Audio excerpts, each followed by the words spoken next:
Priority 1 message from Starfleet coming in on secured channel.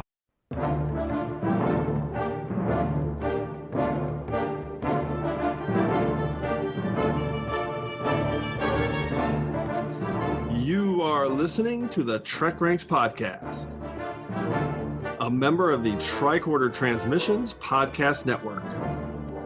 This is episode 34, featuring the top 5 Romulan episodes. Jolan, true subcommanders. I am Jim Moorhouse, and I am the host of the TrekRanks Podcast. And we have another fun topic for you tonight. It's a Star Trek classic. And so way back in episode 10, we did our top 5 Klingon episodes. And so this week we're continuing that series of Star Trek races by jumping into our top 5 Romulan episodes. And joining us for what is sure to be a duplicitous episode filled with misdirection and deceit are 2 outstanding, knowledgeable Trekkies coming to us straight from the Tal Shiar. First up is frequent guest and TrekRanks contributor, Mr. Alexander T. Perry. Alex, welcome back to the show, buddy. Hey, Jim, and may I say you have manipulated this situation with the skill of a Romulan. Oh, that's the perfect greeting for this episode. And also joining us tonight, making his first ever TrekRanks appearance, we're fired up to finally get him on, is Mr. Seth Walker. We've been trying to get him on for quite some time. Finally made it happen. Seth, welcome to the show, man. Thanks, Jim. Jolan, true, both of you guys. Hey, Seth. Great to finally talk to you and get you on. And like we do whenever we have someone on for the first time, like to get a quick update on your Trek origin story and how you got into Trek. And I now call this like our mini Trek profiles. We have, great Trek profiles, a podcast here on the Tricorder Transmissions Podcast Network. So what was the impetus for you, Seth, to become a Star Trek fan? Well, I don't know if it was nature or nurture, but my mom got me into it when I was really little. I think one of the very first movies that I saw in the theater was Star Trek, The One with the Whales.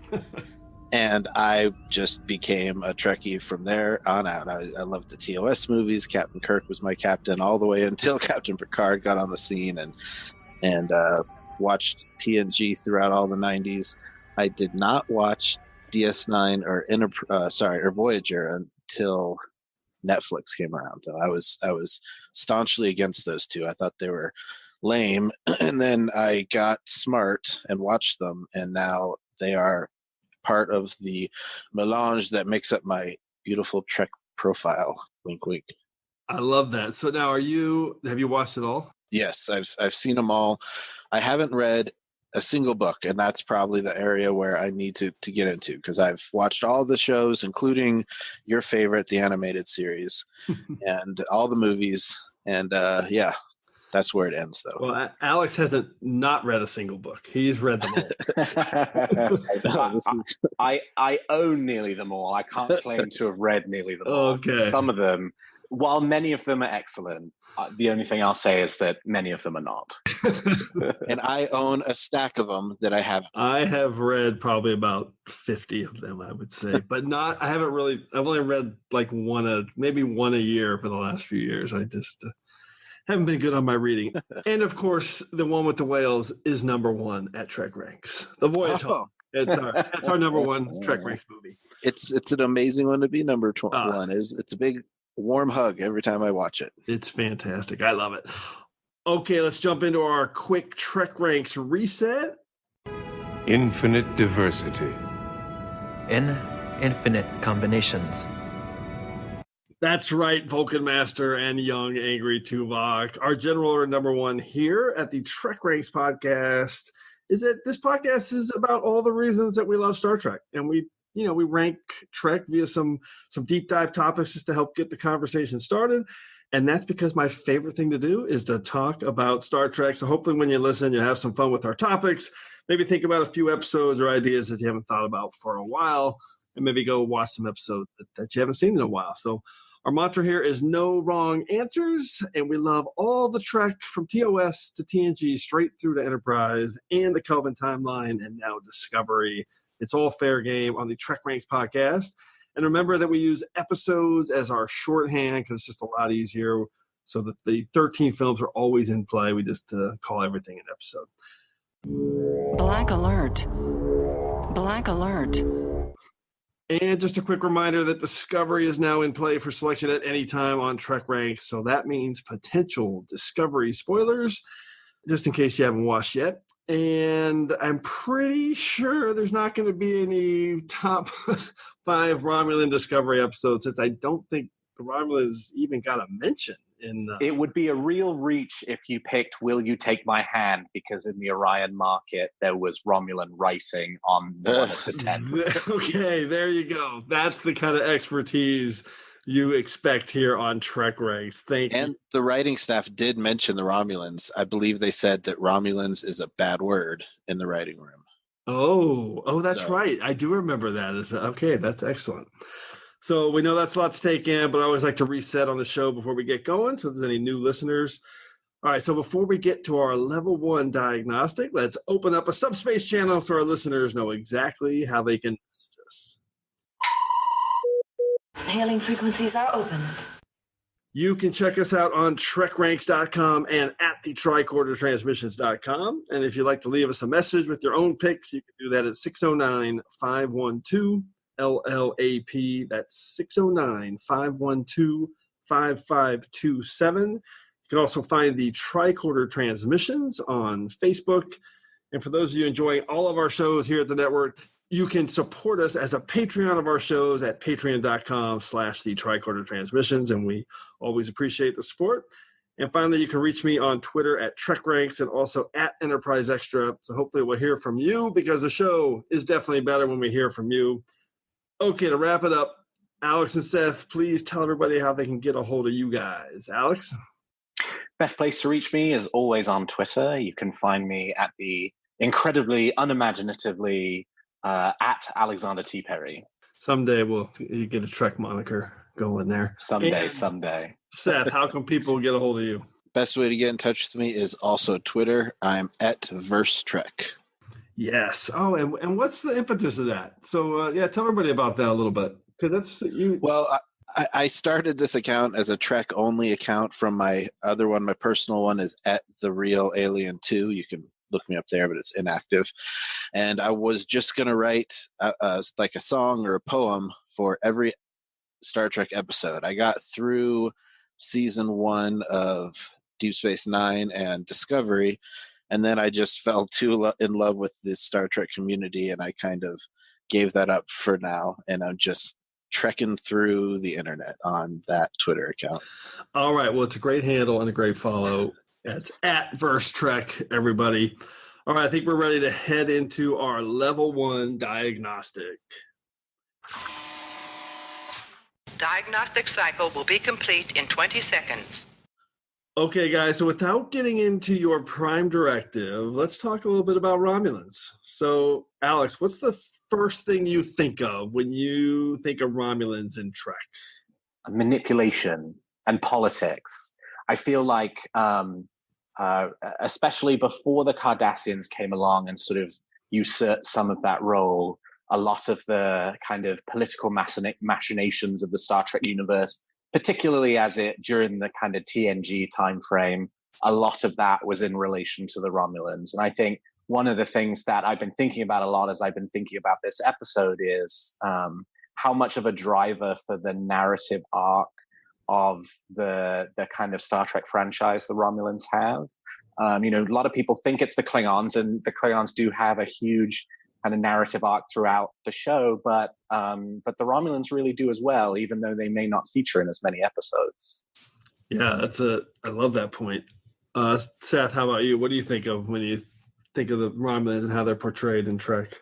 Pretty similar to what Alex was saying. I mean, the first thing that pops into my head when I think of Romulans has to be their aesthetic.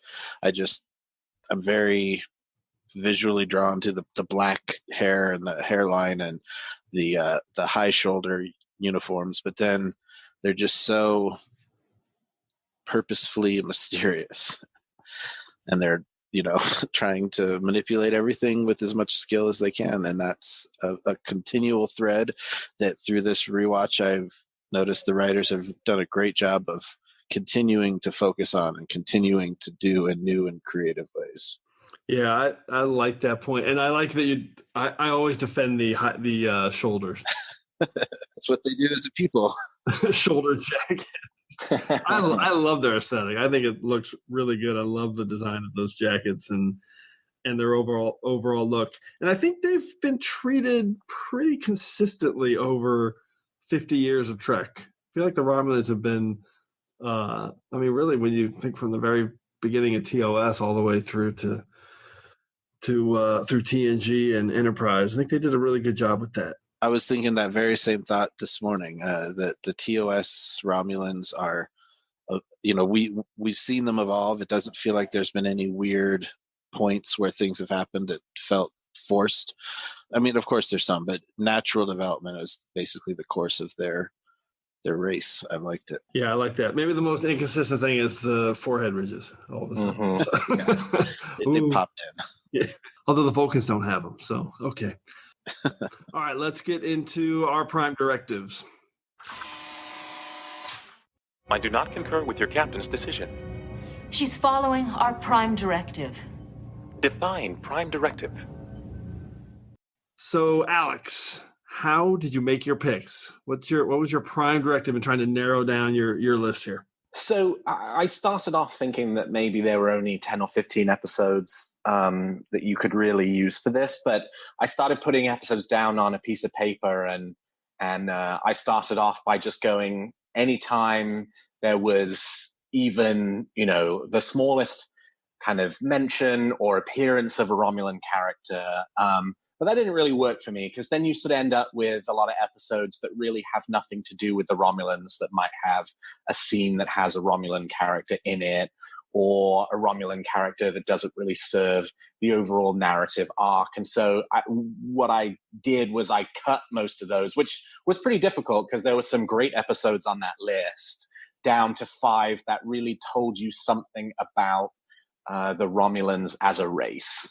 That it be focused on, that the story be, at least the B plot, be about the Romulans and about learning more about them, than just them being sort of a feature of a different story that's being told.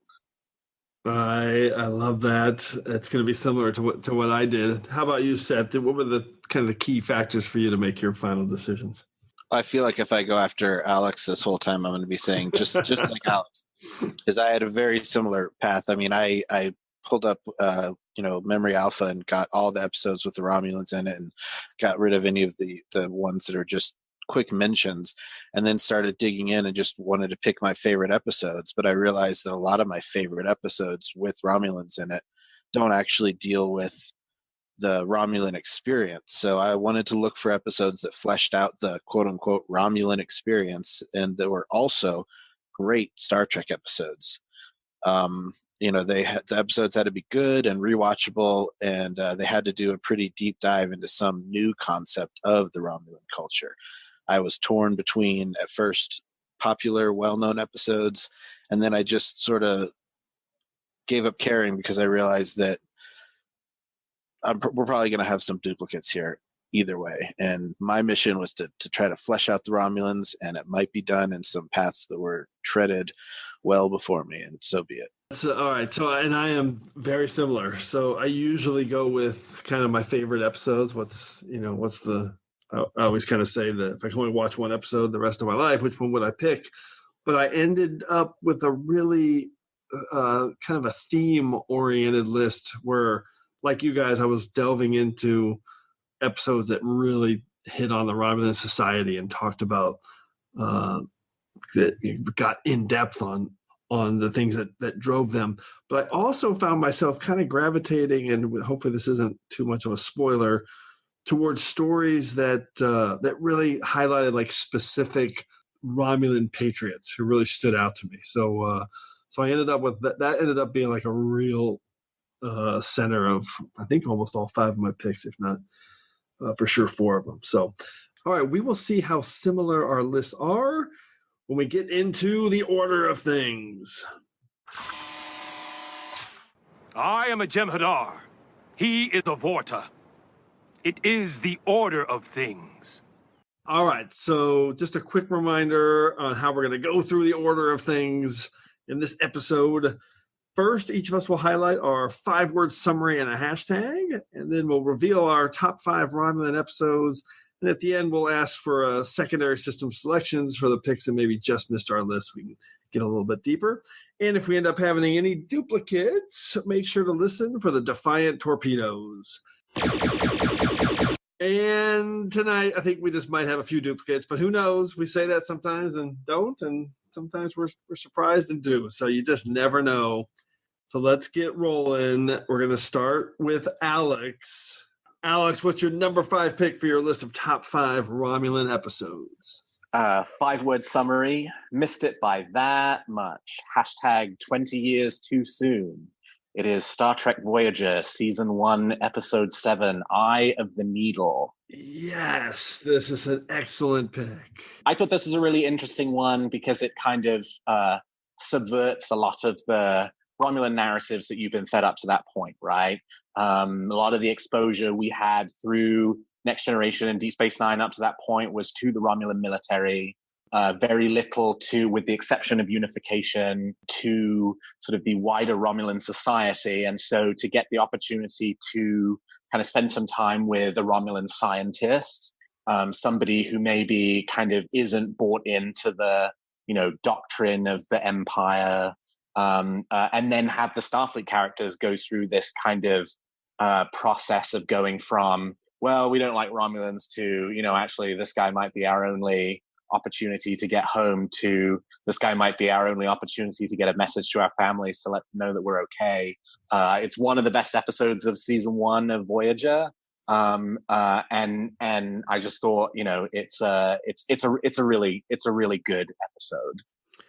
Yeah, it's fantastic. And Vaughn Armstrong plays the Romulan, which oh, absolutely, which I love. He's superb. It really is a different way to look at the Romulans and the conversation and the way Voyager treats them. I love that episode. It was one of the first, like you said, it's one of the best from Season 1 and one of the first early standout episodes for Voyager.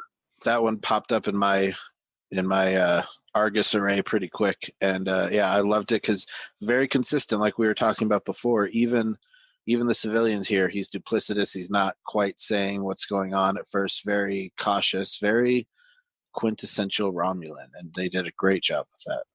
Yeah, right. The personality's there, even if the personality that you would expect is there, even though the outcome that you would then kind of expect from that is really quite different. Yeah. And excellent 5 words and a hashtag, Alex. All right, Seth, what is your number 5 pick? My number 5 pick, 5 words, is our portion commander is obedience. Hashtag not too soon for me to see the stars of home. This was the TOS episode, Balance of Terror, where we first meet the Romulans. Yes. I think this does an awesome job of setting them up. I think the show's been pretty consistent from this point on, including the uniform. Even though it's evolved, it still has the similar flavor. It's a great episode in general. It's got a cool submarine type feel, old time naval chess game.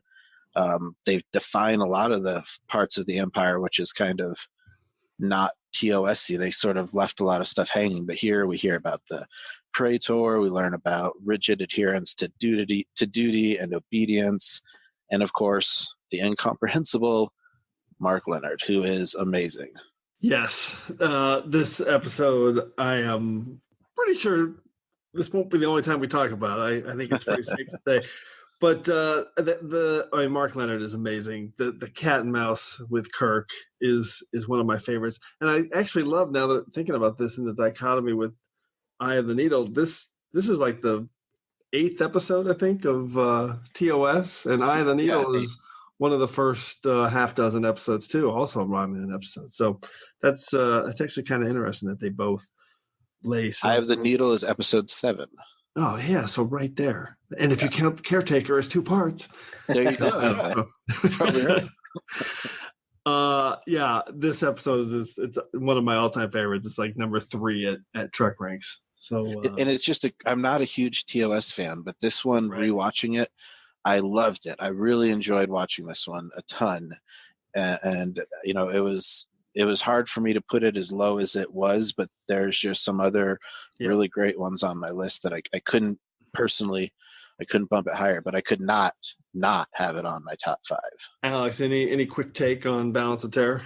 Yeah, I mean, I think, you know, without Mark Lenard's captivating and enchanting performance, we probably wouldn't be talking about the Romulans anymore, right? I mean, they'd be the same as any other alien of the week.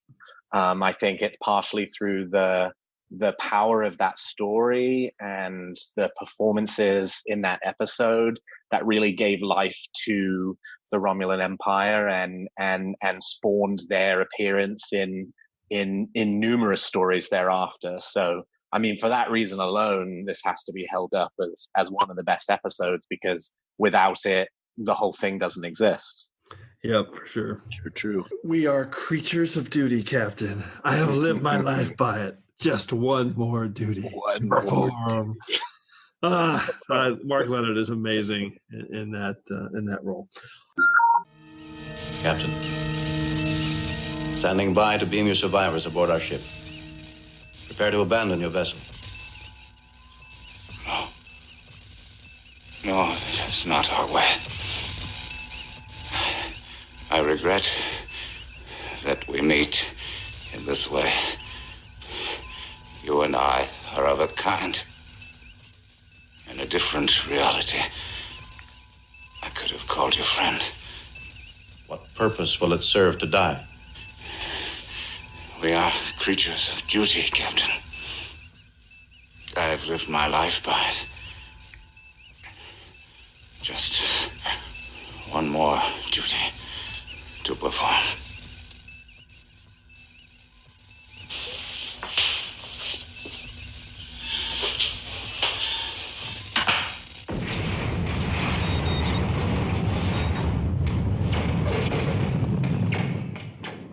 Okay, so let's close out round 5 with my number 5 pick.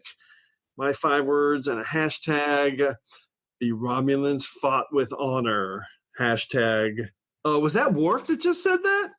It is Star Trek Nemesis. It is the 10th film from Star Trek film collection. It's actually my number 12 film at TrekRanks. And I always say this, that you say whatever you want about the film, but the depth and the layers that it adds to the Romulan Star Empire's backstory is, for me, is essential. Yes. There's so much good stuff with the Remans and the Romulan Senate. I love the Scimitar and the Valdor, these two new amazing ships. And I think it's part of my overall theme that I talked about in my Prime Directive. My main reason for this pick is because I love this fascinating character of Dinatra, who I actually would love to see a lot more of. That's a cue for Alex to tell me that she's in a book somewhere. Oh, many books. Star Trek Online. She's in Star Trek Online. Oh, Star Trek Online. Okay. So she's everywhere. But she was played by Dina Meyer, who's absolutely beautiful. I love this character. I love the arc that at the beginning she's trying to play Shinzon and the Remans, and as any good Romulan would do, basically. And then ultimately she comes to the aid of the Enterprise at the end, helping Worf, and Worf makes that declaration about the Romulans fighting with honor. And she does that because she knows that's the best thing for Romulus and for the Romulans. And I don't know, that character always stood out to me. We are being hailed. On screen. Captain Picard, Commander Dinatra of the Warbird Valdor. Might we be of assistance? Assistance? The Empire considers this a matter of internal security. We regret you become involved. Commander, when this is over, I owe you a drink. Romulan ale, Captain. Let's get to work. You heard the lady. Let's go to work. And anytime I talk about Nemesis, I always feel the need to just highlight again that this film is the byproduct of some terrible direction and choices by Stuart Baird. He was not burn him. He was not equipped with the the right skills for this assignment. And I always say that there were enough pieces in place for this to be a fine film, if not a great film. And I know that if Jonathan Frakes had directed this movie, it would be a good movie. I don't have any doubt in my mind that people would think of this as a good film. So that's the end of my Stuart Baird rant. It's one of the places I get dark here on Trek Ranks, because I think he kind of ruined that movie. Having said that, Alex, what's your quick take on Nemesis? Great choice. One of my favorite scenes from that episode is the opening scene, where you start off in space and you pull past Remus down to Romulus, and you go through the clouds and down to the capital city and into the Senate chamber, and they're having a conversation. I mean, it really does kind of show you the cinematic possibilities of doing this kind of story on the big screen, because you never saw anything like that in The Next Generation. You got the one establishing shot in Unification, and then the rest of it's done in kind of in enclosed sets, and so getting more of a sense of scale for the Romulan homeworld and the Empire was great. And then all of those scenes, starting with that one with Denatra and the other Romulan commanders who are facing off against Shinzon throughout the whole movie, I think is one of the highlights, because it goes to show the kind of the challenge that there was, and the pride that they have, and ultimately the realization that Romulans really aren't all that different from 21st century humanity. Yep. Yeah, I love that. How about you, Seth? I'll hold most of my comments. There's a potentiality that I might bring this up later, but you'd think for such a suspicious people, when that device, the Thalarion device, turns on, they'd be a little more than just sort of staring at it. I always find that weird. They just sort of watch this thing do its thing. Well, hopefully we'll talk about it again later. All right, let's move on to round number 4. Alex, what do you got? My 5-word summary: the best Troy episode ever. Hashtag try the Venarine. It's Star Trek The Next Generation, Season 6, Episode 14, Face of the Enemy. Alex, I have smelled better Velarine on prison ship. Okay? Yes! I love Face of the Enemy. Fantastic pick. It's such a good episode. The fish out of water storyline for Troy being thrown into this situation. Carolyn Seymour's performance as the commander of the ship is just, it's her finest performance in Star Trek. Of the various guest roles that she played, the way when she talked, she was dripping with scorn. But the way that Marina was really able to, and the Troy character were really able to, stand up and go toe to toe. You had that kind of balance of terror-esque kind of submarine action towards the end of the episode, when the Warbird is cloaked and the Enterprise is trying to figure out what's going on, and they don't know that Troy's on the Warbird. The whole story about the Romulan dissidents that carries over from Unification and kind of extends that storyline. The whole thing is just a really, really, really good episode that lets you dive deep into the Troy character, that gives you a really great, I can't say enough what a great Troy episode it is, but also gives you this really deep dive into Romulan culture and society. And really, I don't think there's any question it's the best performance from Marina Sirtis as Troy, and it's the best Troy episode. I totally agree. Agreed fully. Really good. Seth, any quick comments on Face of the Enemy? This was the one that I struggled so much to get onto my list. This is my top of my secondary systems here. But yeah, I mean, I loved that they brought into existence the Tal Shiar. This is the first episode that they mentioned the Tal Shiar, and so it's cool just to see that additional layering. I mean, up to this point, we're seeing the Romulans as this military governed sort of society. That kind of gets broken down in Unification, but to get the Tal Shiar, who's such a powerful force for the rest of Trekdom, was very great. And like you guys were saying, Marina was unbelievable in this one. She did really well.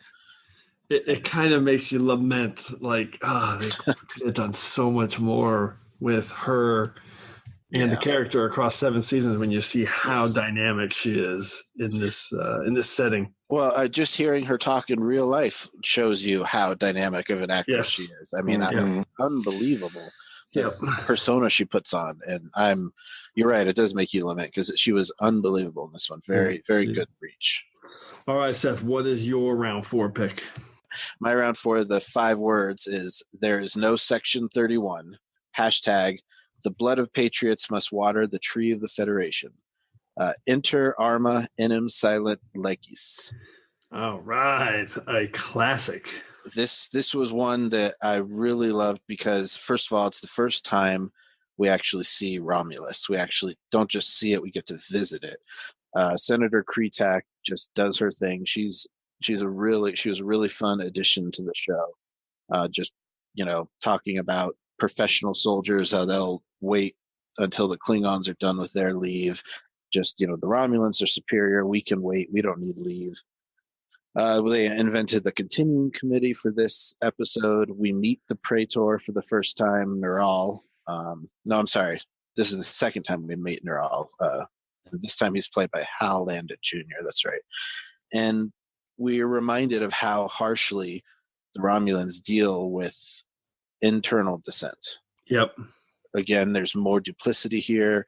There's plans within plans, and there's just harsh corporal punishment, capital punishment for anybody, especially internal people who are going to try to shake things up in the Romulan. And we get John Fleck as what's his name? Koval, right? The leader of the Tal Shiar. He's the actor who played Silic on Enterprise, and he is one of those underrated Star Trek legends who really is great in everything he did. I love this episode. It's definitely one of my favorites over at TrekRanks. Alex, what's your take on it? Though the director of the Tal Shiar may throw me into a holding cell for this, I shall decline to answer the continuing committee's questions at this time. Awesome. Okay, then let's move on to my round 4 pick. We have our first duplicate, and it is my 5 words in a hashtag. Danger and I are old companions. Hashtag I could have called you friend. And then, of course, is Balance of Terror, which is, like I said previously when Seth was talking about it, it's one of my top 3 episodes over at TrekRanks. It's one of my all-time favorites since I was just a little kid Trekkie in the 70s. And again, so to kind of go with my theme here of the Romulan Patriots, I love this battle-weary commander. He's bound by honor and duty, but he knows that, this guy, he just wants to go home to his family, but he knows he still has to go down with the ship, perform his duty for the good of the Romulan Star Empire. And I just love everything about Mark Leonard and his performance in this episode, right down to his swan song, which I quoted before, where he's just one more duty to perform. One of my all-time favorites, and let's single tier for Robert Tomlinson. Single tier. All right. Anything else you guys want to throw in about Balance of Terror? Think about how many concepts that held through the whole franchise were introduced in this episode. The Romulans, Romulus, the neutral zone, Bird of Prey, the Earth Romulan War, all of these Remus, all of these things that got are now kind of baked into the very heart of the franchise and just a total part of the narrative tapestry were all new concepts as of this episode. I mean, at this point, the Klingons hadn't even been introduced. And these were the first major adversary for the Federation. It wasn't even called the Federation at the time that we were seeing in the show. I mean, it's just incredible that one episode could have spawned so much of what was to come. It feels like they took a map of what the Romulans are today and back. It almost feels like a really well done prequel, the way that everything's it really. I mean, properly. That's why we do TrekRanks, because Alex, that's a great point. It really set the tone super early, and is the consistency of the Romulans for 52 years since then has been pretty amazing. Okay, let's move into the soup round. Alex, what's your number 3 pick? Okay, so my 5-word summary. I wanted my 5-word summary to be, in times of war, the law falls silent, but that's more than 5 words. So my 5-word summary is inter arma enim silent legis. And my hashtag is 24th century Rome. It is Deep Space Nine, Season 7, Episode 16, inter arma enim silent legis. Love it. Pew, pew, pew, pew, pew. Yes, it's a duplicate. It is a duplicate. I forgot to fire the phasers. Alex, inter arma enum silent legis. Why did you pick it? I mean, I'm a politics guy and I love anything about Star Trek politics. And this is the classic kind of Star Trek politics story. There's no real phaser fights. It's lots of people talking to each other, but the dramatic tension is really high. The Section 31 storyline is really well done. And you just get, again, this kind of great look at Romulan political society, the kind of scheming, manipulative, backstabbing, everybody being out for themselves, but at the same time, they're being kind of relatable, as you put it earlier, patriots, in this case, in the form of Kretak, and the idea that, no one's truly your friend. That fabulous scene at the end of the episode between Bashir and Ross when Bashir figures out that Ross was in on it the whole time, and they have the conversation in which, he talks about, is that what we've become, a 24th century Rome convinced that Caesar can do no wrong? And Ross is basically like, yeah, that's the world we're at war. That's the world we live in. And so if I had to, get somebody who you thought was my friend killed in the process in order to get what I want, then that's what I'm going to do. And the way that the Starfleet arc and the Romulan arc actually mirror each other in the episode. And you think, oh, the Romulans are terrible, killing their own and all that. And then at the end of it, you realize that Starfleet was in on it the whole time and were totally okay with it. Again, it goes to show that, that idea of, yes, these are kind of an archetypal, manipulative, scheming, backstabbing people. But at the same time, unfortunately, there's a lot of us in them. That I feel like the Romulans, alongside the Cardassians, are some of the best fleshed out races, because we get a lot of those scenes where you see it from their perspective. Like you were saying throughout the episode, the things that they're talking about, it's just, it's mustache twirling evil bad guys. But then you have the meeting and have everybody talk, and it's like, oh, well, that's not the worst idea. I understand how you guys got here. And then to have the comm badge come off, real talk conversation happen between the two of them, and you find out that Federation was pretty duplicitous and bad there too, selling Kretak up the creek. Yeah, it's honestly one of the best kind of twist or trick endings in Trek. It's one of my favorites at the end, when you realize that, oh, he wanted to set up Kretak, and Koval is actually a Federation operative that they want to get in that position. That was fantastic. And plus you get Sloan pretending to be Wendell Greer. I can't remember what his job was. I just remember his name was Wendell Greer. Don't tell me this is your first glass of Romulan ale. Well, it was illegal. That never stopped most of your colleagues. I know. I was probably one of the few officers in the fleet who didn't indulge occasionally. Would you like something else? No, I'll manage. That's the spirit, so never say die. What an odd expression. What does it mean? It's a line from an old Earth poem. Forgive me for interrupting. I couldn't help overhearing, and etymology is one of my hobbies. The phrase, never say die, is originally from a 19th century poem based on Shakespeare's Merchant of Venice. Now, it's since passed into the vernacular as an exhortation never to give up, no matter the cost. Interesting. Wendell Greer, Assistant Director, UFP, Department of Cartography. It's a pleasure. Admiral William Ross, Senator Kretak. Admiral, Senator. And Dr. Julian Bashir. Ah, the physician from Deep Space Nine. I was hoping to meet you. So it is, it's spectacular, and the depth at which you get to see the Romulan society and the Tal Shiar in action is amazing. All right, let's Seth, what is your soup round pick? The 5 words and a hashtag for my soup round pick is that old Romulan triple cross move, hashtag cowboy diplomacy. Yes, it's Unification TNG Season 5, Episodes 7 and 8, where they eat some soup.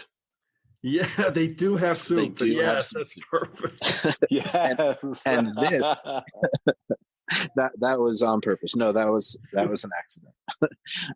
This was the first time that we meet the Praetor, and I thought that was pretty cool to have been hearing about him, then to meet him, and he's just a politician. He comes off so much like somebody I know from the news as just a, glad-handing, smiley politician guy.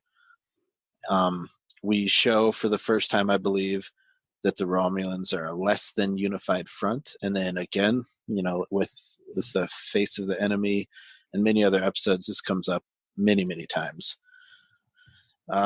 More, like I said in the beginning, more great Romulan duplicity. So that stereotype that thread is going on throughout all these episodes. And we get introduced as a really small thing to a character called Titan, who is a very important character in Star Trek Online. Becomes the leader of the Romulans in the future there. So that was pretty cool to see. And of course, Spock. How can we not point out Spock? I love this pick. It's on my secondary systems. I really wanted to get it on, but I kind of ended up thinking of it more as a Spock episode than Romulan episode, even though there's so much Romulan there's so much happening on Romulus. Yeah. And I love, and let's just point out so people realize, so Proconsul Neral, or Praetor Neral, I don't know I can't remember his title. He's Proconsul in Unification, and then I believe he's Praetor by the time of Inter Arma. So it's the same. I think he's Praetor in Unification. I think he might be in both, but they had a different actor play him. Different actor. But just a little known fact, it's actually the same character in Unification and in Inter Arma. So I love that. And this has one of my all-time favorite lines, again, from Sarek. So throwback to Balance of Terror when he says Pardek. How do you know of Pardek? Who is Pardek? Who is Pardek? Such a great moment. All-time classic. All right, Alex, any quick comments on Unification? Yeah, it's great. Jolan true from a loyal Romulan citizen. There's so many great little things. The little Vulcan toys. Yeah. And the interesting thing about Neral is in this episode you see him as kind of the more wide-eyed, glad-handy politician, and then in Inter Arma and in Silent Legacy as much more of the kind of older, wearier, more staid figure who's much later in his career and has probably had to survive a number of assassination attempts, one would assume. And Pardek too. I mean, what a great character this guy that you think is the kind of kindly old grandfather senator who turns out to be, who's betraying Spock. There's so much to like, in addition to all of the Spock stuff, and the fact that Spock makes it Unification his mission throughout the rest of his life, really. And Spock. Did we mention that Spock's in it? Because that's what makes Unification so great. Lots of Spock. Lots of Spock. And Alex is correct that Neral is the proconsul in this episode, not yet the Praetor. Got it. Okay, that makes sense. Okay, so let's close out the soup round with my number 3 pick. 5 words and a hashtag. Did Jirok die for nothing? Hashtag Romulan Varul. And it is TNG Season 3, Episode 10, The Defector, one of the all-time greats of TNG's run. Honestly, it's one of my favorite Trek stories ever. It's a fascinating look at what one person will go through to sacrifice for what he thinks is the greater good. And I love the structure of this episode. I love the performances. I love the speechifying from Jirac and Picard. It's so good, start to finish. And James Sloyan is in this, so he's another one of those great underrated Trek performers. He is amazing as Admiral Jirac. Admiral, your credibility is stretched beyond belief. A Romulan defector is almost a contradiction in terms. But Admiral Jarok crossing the lines? I explained my motivations to your interrogators. Yes. Peace in our galaxy. Except, Admiral, you are not a man of peace. Your military record, what we know of it, is clear. Which is precisely why I chose an alternate identity here.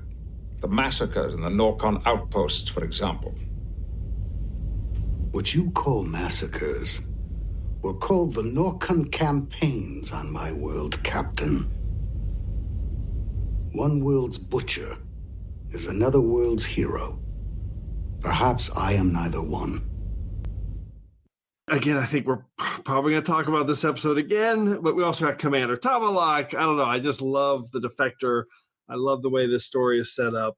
And again, back to my theme, a Romulan patriot, Jirac, who again is sacrificing what he basically seeing Romulus, seeing his family again, because he thinks this is what's best for Romulus to go and let the Federation know what's going on. So, Seth, what's your take on the defector? I'm gonna hold my comments for later, I think. Okay. Alex? I will join my esteemed colleague in holding my comments for later. I love it. We'll talk about it some more in round 2 or round 1 because it's that good, of course. All right, so let's move to round 2. Alex, what's your number 2 pick? Okay, so my 5-word summary is Romulans try to destabilize Proto-Federation, hashtag, but unity prevails. It is Star Trek Enterprise, Season 4, Episode 13, United. Excellent. Middle episode in the Andorian Tellarite arc. Towards the end, makes more of a hard turn towards being an Andorian story. But this middle episode, it's probably the most Romulan light of all of the episodes on my list.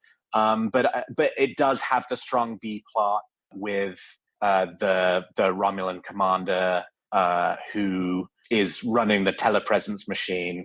But it kind of, to my earlier point, when we were first started talking about the Romulans, about how they really do drive a lot of the narrative arc for the Star Trek franchise. You can blame or credit the Romulans for the creation of the Federation. I mean, this was kind of the precipitating event for the start of the cooperation between Federation, Vulcans, Andorians, and Tellarites. And just to stand on my soapbox for a minute, United is a thoroughly underrated episode that gives you everything you could possibly want from a Star Trek story, including fist pump moments of people working together to overcome their differences, great performances, and it's all driven by this underlying storyline of the Romulans being really worried about what the implications are for these races starting to work together, and in the process of trying to stop them from doing it, only bringing them closer together. I'm extremely fired up somebody picked this. This is on my secondary systems. I was tried to get it off my list and wasn't sure which one to pick.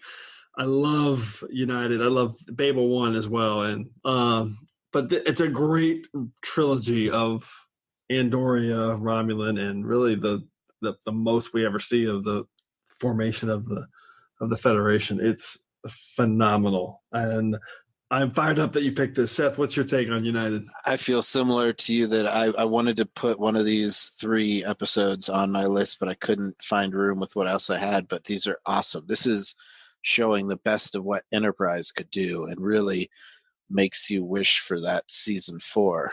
Because, like you were saying, Alex, it's got some great moments, fist pump moments, some great go Starfleet, go humanity doing your thing moments.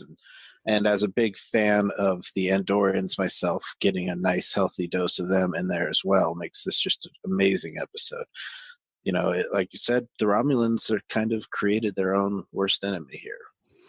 Yeah, it is a great deep cut pick, and all the scenes with Trip and Reed on the ship trying to survive is really very, very underrated, like you said, Alex. And it has one of my favorite lines where he says, "You're good at building, you're good at fixing things, and I'm good at blowing them up." And it has a Nemesis callback because the name of the admiral in the episode is the name of the Romulan warbird, Valdor. The Valdor, yes. So it's Admiral Valdor. Right. That's right. I remember that. United, and it's the Valdor is Dinatra's ship in Nemesis. That is awesome. I didn't catch that. That is awesome. I am a nerd. I knew that off the top of my head. I've been trying to get it for 10 minutes, and I knew you'd know it. All right. Seth, what is your round 2 pick? Well, my 5 words in a hashtag answer your 5 words in a hashtag, Jim. He did it for nothing. Hashtag I cannot betray my people. This is The Defector, TNG, Season 3, Episode 10. I can't believe we had a 5-word summary answer my 5 words. That is spectacular. All right, go ahead, Seth. This one, I called it a great mystery episode for the Romulans because, again, it's one of those awesome quasi-detective stories where you don't really know what's going on, but nothing feels right about what he's saying. Nobody thinks it feels right, and as the pieces start to come together, it's just... It's very beautiful. You see the less than unified front again, and Admiral Jirok, as you said, he is one of the best characters to pop onto Star Trek. I was sad and crushed for his death at the end because it was so sad. I mean, he did do it for nothing. He puts everything out on the line for his daughter, who also is in Star Trek Online. His daughter is a very major player in that game. And it turns out that it was the Romulans were just, again, using the state power to punish dissent within its ranks, and the effort they went to get him out and to hopefully get the Enterprise captured and bringing Tomalak along. It was one heck of an amazing episode. Plus, it has got the soundbite from TrekRanks on it, so that's got to get a little shout out. It is not an overstatement to say that Admiral Jirok is one of the all-time great characters in the history of Trek. He's absolutely incredible. It's so good. Yes. Very emotive, very he reminds me of, I'm drawing a blank on the Cardassian from Duet. But Amin Maritza. Yeah. Maritza. Yeah, very much like. Yeah, that's actually a similar type story. Yeah, that's a good point. Alex, I'm not going to ask you about this. We're going to move on to my round 2 pick. And Alex, I was actually able to make my 5 words and a hashtag work. And here it is. It's the actual Latin. In the presence of arms, hashtag the laws grow silent. That's the actual Latin for inter arma enum silent legis. Bravo, which well done. Is number 44 for me at TrekRanks. We've already talked about it a couple of times, so we don't need to go into too much more on it. But one of my all-time favorite episodes, and I will highlight again my Patriot, my Romulan Patriot here. That's kind of run the theme through all my picks, and it is Senator Kretak.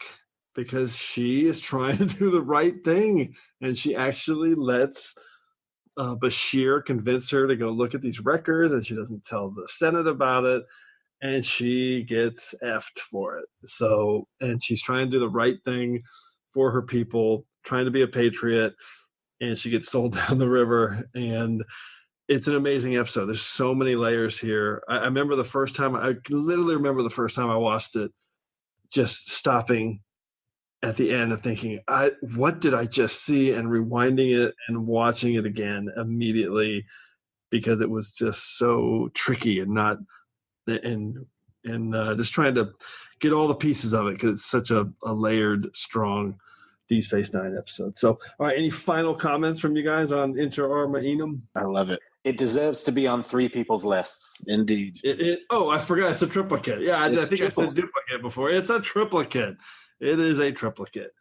Okay, so let's jump into round 1 of our top 5 Romulan episodes. Alex, what do you got, buddy? Well, you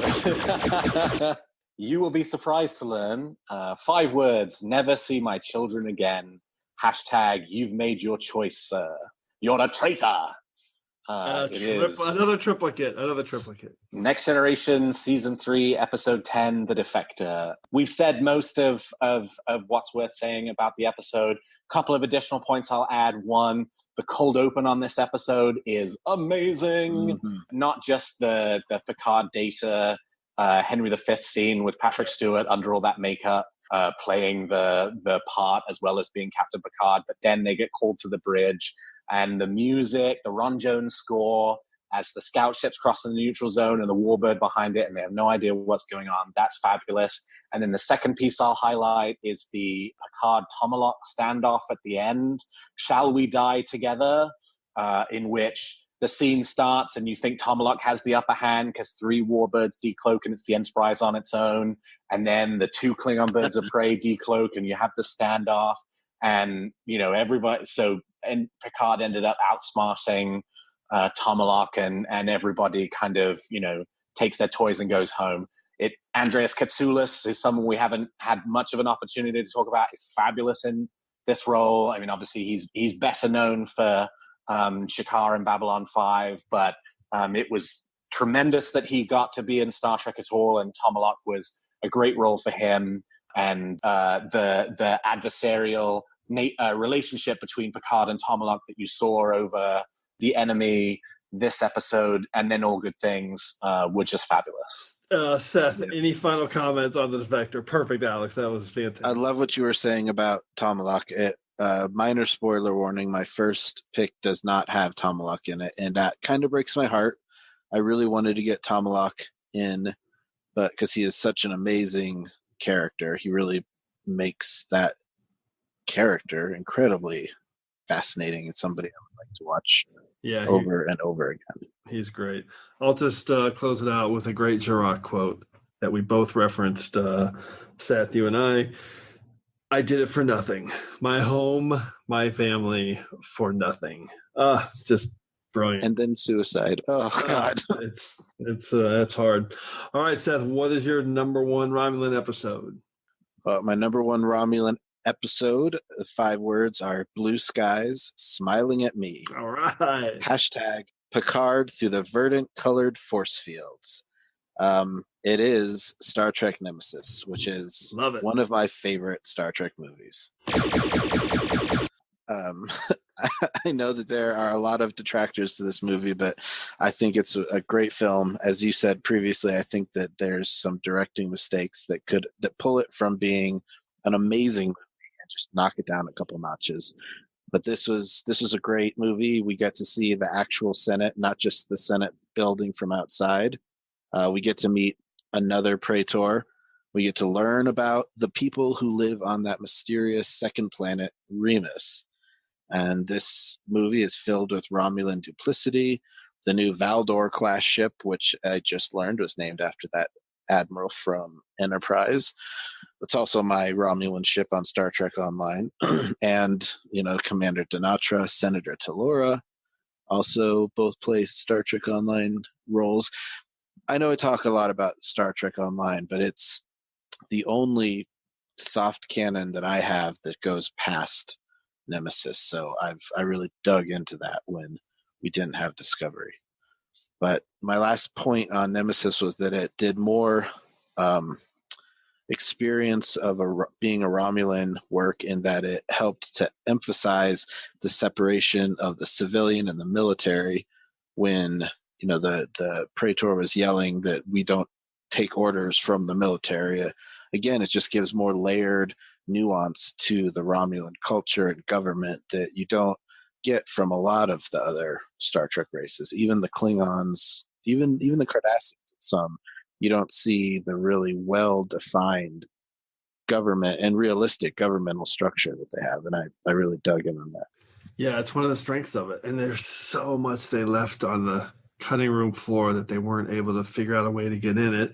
I mentioned it before because of Stuart Baird, but all the stuff with Shinzon's backstory, which they condensed into about 30 seconds, I feel like if they had led with that and done some clever things and shown a little bit more of that, it would have added a lot more depth to what was actually there.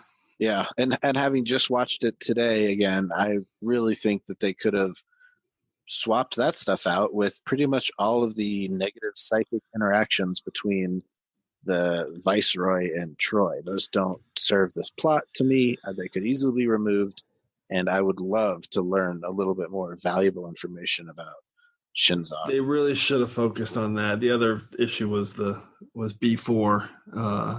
There was ways to still have B4, but not waste all that time on the Kavalan homeworld or whatever that was with the Argo, the whole bit. Yeah, it's just all just action for no reason. But I digress. Any last comments on Nemesis, Alex? I thought the Remans were a great addition to the Romulans, sort of them having this kind of, I don't know, dark side element. It's interesting. The Remans have the same forehead ridges as the Romulans. So if you extrapolate, how do the Romulans get their forehead ridges that makes them different from the Vulcans, because the Vulcans don't have them? I would assume it had something to do with interbreeding between Romulans and Remans. Ooh, I like that. That's good. Yeah, I love your headcanon there. Good job. Excellent. It was just and kind of gave the idea of there being twin homeworlds a bit more depth and a bit more conflict to it. And I actually kind of like the idea that lots of people will say, oh, well, you're dropping the Remans in right at the end, and we've had how many Romulan episodes and there's been no mention of them. I actually kind of like that. I mean, obviously it's for story reasons because they didn't come up to it with it until they wrote Star Trek Nemesis. But from an in-universe perspective, I like it from because it's the idea that there are still lots of things that we don't know about the Romulan Empire, that they are a secretive organization, that the Federation doesn't necessarily know it as well as it thinks it does, and that there are still kind of layers of the onion left to peel back. There's a lot to get into there, but I do agree with you that adding Remus was an interesting choice for them, and there was so much they could tell from that angle. And by the way, it was there in Balance of Terror. I mean, they mentioned it right the first time they were on screen. So, and how fabulous is TrekRanks that Star Trek Nemesis can be the number one pick on somebody's list? That's what I love about this show. Yeah, and a duplicate. I love it. I love it. All right. Well, speaking of duplicates, my number one pick, 5 words and a hashtag. Tal Shiar intrigue keeps you guessing. Hashtag Troy at her best. There you go. It is Face of the Enemy, season 6. It's my top 10 episode for me at TNG TrekRanks. And I think that this, we talked about a little bit before with Alex's pick, but I think this episode is actually the best representation of life on Romulus, or at least on a Romulan ship, because you really get to see and feel for the first time some fleshed out Romulan characters and understand some of their motivations. And to stick with my Romulan Patriots theme, I'm going to talk about Sub-Commander Tereth, played by Carolyn Seymour, another one of these great Trek performers. She played Marista Yale in First Contact, who was one of my one-off heroes that I listened on a previous episode of TrekRanks. I love Carolyn Seymour, the actor. This character is so great as she tells this amazing story about her father, who's an old man being dragged out of his home because he spoke his mind, and she's just so upset that this Tal Shiar operative is sitting at her dinner table, and she never saw him again. She literally says it, and it just tells you so much about Romulans. We ensure the loyalty of the people. Do you believe the Empire would be better off without our protection? Protection? From what? How is the Empire threatened? By the words of an old man, a devoted citizen who merely tried to speak his mind. How did the Tal Shiar protect the Empire? By dragging him, my father, out of his home in the middle of the night. Clearly, your father was a traitor. No. He was just an idealistic old man. I never saw him again. I don't need your devotion, Commander. Just your obedience. And that's all you have. Just in that scene alone, I absolutely love that moment. I love that character. The Navek character is also super interesting, the one who kidnaps and has this whole plan in place. And the way he's going about his business is very Romulan, not relaying any information to Troy any more than he has to. And again, another guy that pays for it with his life. So it's just a fantastic episode of Star Trek, from the structure, the writing, the performances, just the clever storytelling. One of my favorites. Any final comments on Face of the Enemy from you guys? There's one more character that we haven't mentioned from that episode, and that's I'm forgetting his name, but the human who defects to Romulus and then comes back again. Oh, Ensign blonde hair. Yeah, Ensign blonde hair. That's right. And he's got the Romulan haircut. And again, I think one of the great things about a lot of these Romulan episodes is the way that you do have these mirrored storylines throughout. Just like we talked about with Inter Armor, same you could argue with Balance of Terror. This one too, to a certain extent, has that kind of mirrored storyline where you have there is both, defectors on the Romulan side, but you also come to learn there is at least one defector on the Federation side who decided that they preferred the lifestyle and ethos of the Romulan Empire to the Federation. But by the way, it's Ensign Desev, and I did not look that up. So, but I did just watch the episode. So. TrekRanks points. Yeah, that is a great point, because he shows the flip side of it, and he has that great moment where Picard's like, "Why didn't you tell us about this?" And he's like, "Yeah, on Romulus, you don't volunteer information." Did your contact tell you anything else that might be helpful? The freighter is an old Antares-class vessel with limited speed and range. Couldn't have taken on its cargo more than a day ago, which means it must be within 15 light years of here. Why didn't you mention this earlier? It didn't seem necessary. And on Romulus, you learn not to volunteer information. It's a hard habit to break. Well, maybe now would be a good time to start. Fantastic. I'm really glad that you guys got this on your list, especially at number one. Because this was the hardest one for me not to have on mine. All right, well, let's jump into some secondary systems and see what else is out there that we haven't talked about. Alex, what's on your long list? Ones that met my criteria but didn't make my list were The Enemy was the toughest one for me to cut. The scenes between Worf and the dying Romulan. Star Trek 2009 is a Romulan episode. Oh, yeah, I didn't think of that one. That's a great one. Uh-huh. That's on my list. And then there are others that I really liked but didn't fit my criteria. So Timescape is one of my favorite episodes. There are Romulans throughout the episode, but it's not about the Romulans. It's about the spatial anomaly that they encounter. In the Pale Moonlight is one. That's on my list. Yep. Again, all about the Romulans, but you only get the Romulans in the last 10 minutes of the episode, and only with one character, as memorable of a character as he is. And then there are some other great ones. The Enterprise Incident, Minefield, The Mind's Eye, which is a really good one. Visionary, and your favorite, Jim, Redemption. Oh yes, I said this earlier about Unification, where I kind of labeled that more of a Spock episode, and Redemption I label more as Klingons. I don't think of it in those terms. In the Pale Moonlight was my toughest cut. I was really thought about including that because I liked what that said about Romulans, just even from the conversation between Dax and Sisko when they're talking about what it would take to get the Romulans into the war. Seth, how about you? What's on your secondary systems? Some of the ones that I cut that were watched fun for me, but just didn't quite meet my criteria was Star Trek 2009, Eye of the Needle, Enterprise Incident, In the Pale Moonlight, and Message in a Bottle.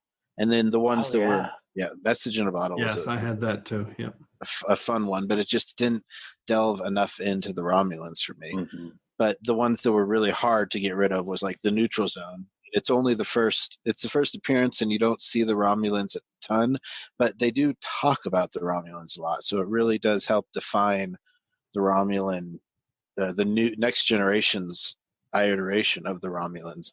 And of course, seeing Mark Alamo in Romulan gear is a treat. I didn't think of the Neutral Zone. That's a good one. And I didn't think of Star Trek 2009. That is totally a Romulan episode. That's great. For me, it was just too much of a take away from the Romulans that we know. I mean, because even these Romulans are admittedly not behaving correct like normal Romulans, which they say. All right, so I had most of those on my secondary system. I had one other that hasn't been mentioned yet. I had Babel 1 and United on mine as well. The only other one, again, she's one of my favorite characters. I love Kretak. So I had Shadows and Symbols. That's a good one. I love the showdown between Kira and Kretak and Admiral Ross, by the way, sitting right there with Kretak. So that sneaky Admiral Ross. And then he sacrifices her and enter armor. Yep. All right.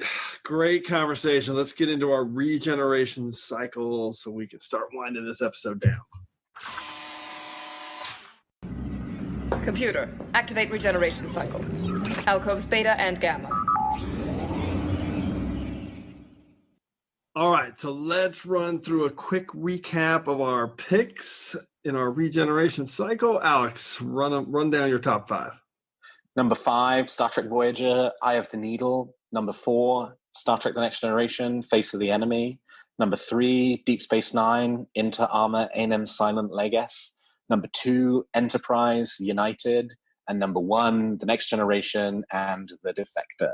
That is awesome. So you had 2 TNG episodes and 1 each from Voyager, Deep Space Nine, and Enterprise got picked. I love that. Spreading the love. I love that. All right, Seth, run down your top 5. All right, so my top 5, number 5, TOS, Balance of Terror. Number 4, DS9, Inter Arma Enim Silent Legis. TNG, number 3, TNG Unification. Number 2, TNG The Defector. And number 1, TNG Movies, Star Trek Nemesis. Fantastic. And you had 3 TNG episodes, your top 3, and then 1 each from TOS and Deep Space Nine. And my top 5, and I'm going to include my Romulan Patriots as part of my Prime Directive and theme. I had number 5, Star Trek Nemesis from TNG with Commander Danatra. My number 4 was Balance of Terror, TOS, the Romulan Commander. My number 3 was The Defector from TNG with Admiral Jirac. My number 2, Inter Arma Enum Silent Legis with Senator Kretak. And my number 1, Face of the Enemy with Sub Commander Tereth from TNG.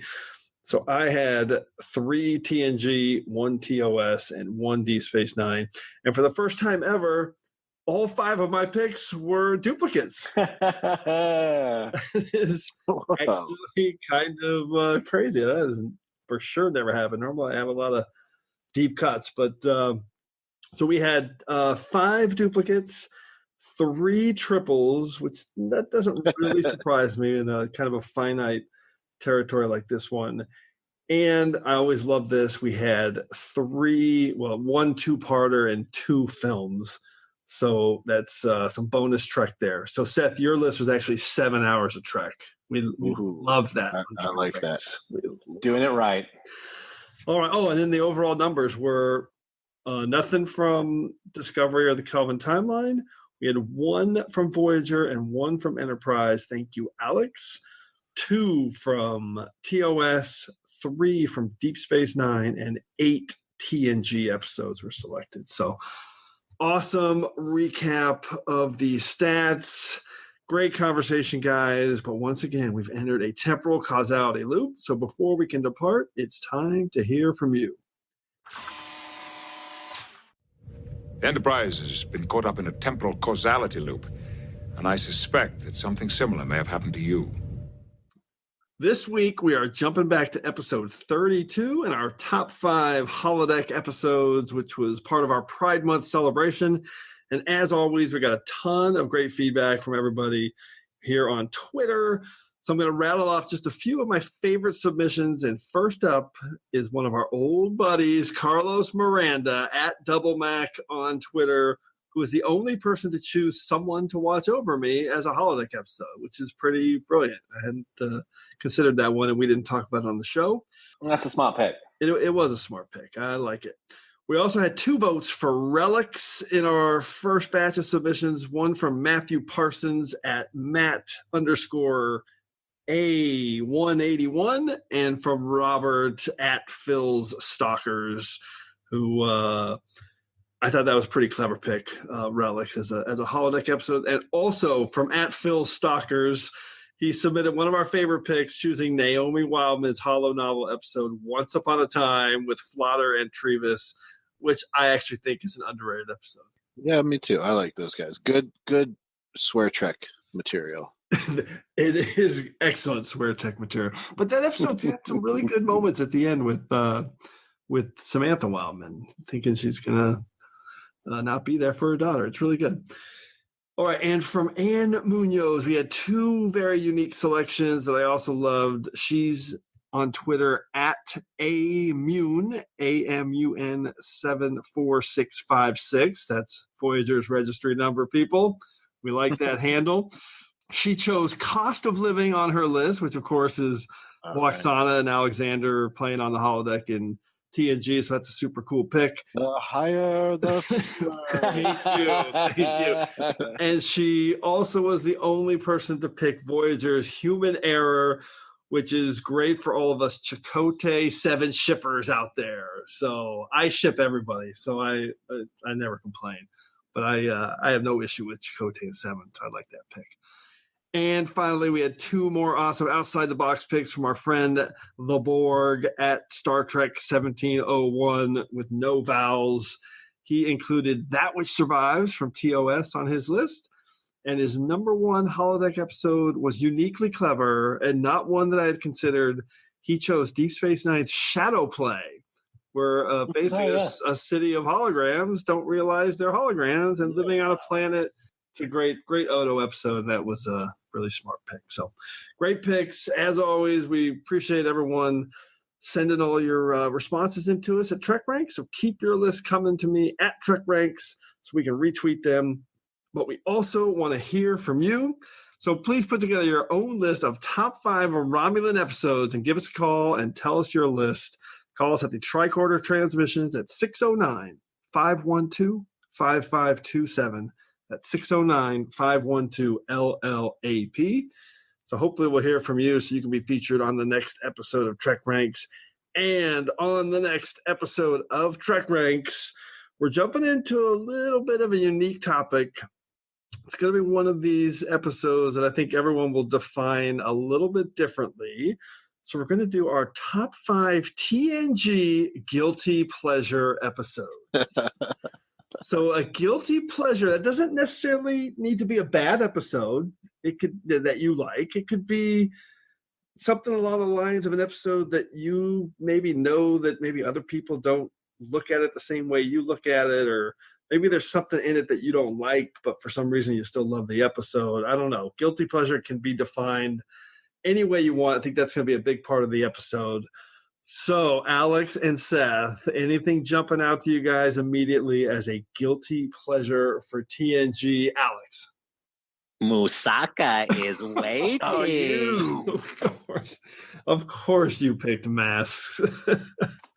Fantastic. Me too. I seriously, Masks you were going to do Masks. One of my favorite episodes. Oh, that is fantastic. Our friend Adam Drozen will love that you guys both picked Masks. as your TNG guilty pleasure. That will probably be a popular submission, to say the least.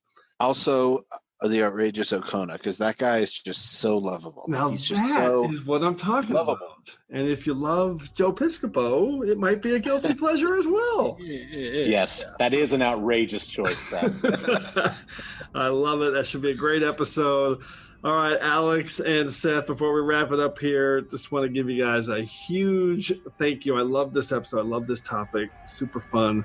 Hope you guys had fun. Any final thoughts? Please go ahead, my friend Alex. I am waiting for the Tal Shiar to knock down my door and drag me away for my choices. That could happen. That could happen. I had a lot of fun. Thank you very much for having me on. This was indeed a blast. Loved just talking Trek with you guys. It was great to finally get you on, Seth. You've been on the long list for a while, so hopefully we can do it again soon. And check out Seth at Verse Trek. Great Twitter follow for everybody. And finally, I want to thank everyone for engaging with us here on episode 34 of the TrekRanks Podcast. As always, I want to close by saying I'm looking forward to standing with you again here in this place where I belong. Commander. I suggest you try the Venerine. It's quite good. I realize that it's nothing compared to what you're accustomed to on Romulus. But you could at least try the Venerine. I've smelled better Venerine on prison ships.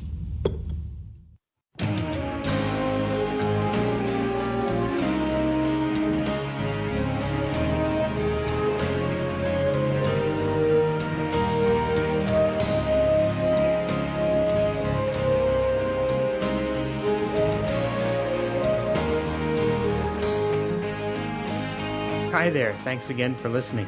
If you're cruising the galaxy looking for even more Trek talk, why not visit our good friends Bill and Dan over at TrekGeeks.com? They've got a great podcast that covers a wide range of Star Trek topics, so you're sure to find something you'll love. And if you're in the mood for some awesome tunes, then you really need to head over to 5yearmission.net. The guys are writing a song for every episode of the original series, and each one is absolutely brilliant. So that's TrekGeeks.com and 5yearmission.net. Check them out today.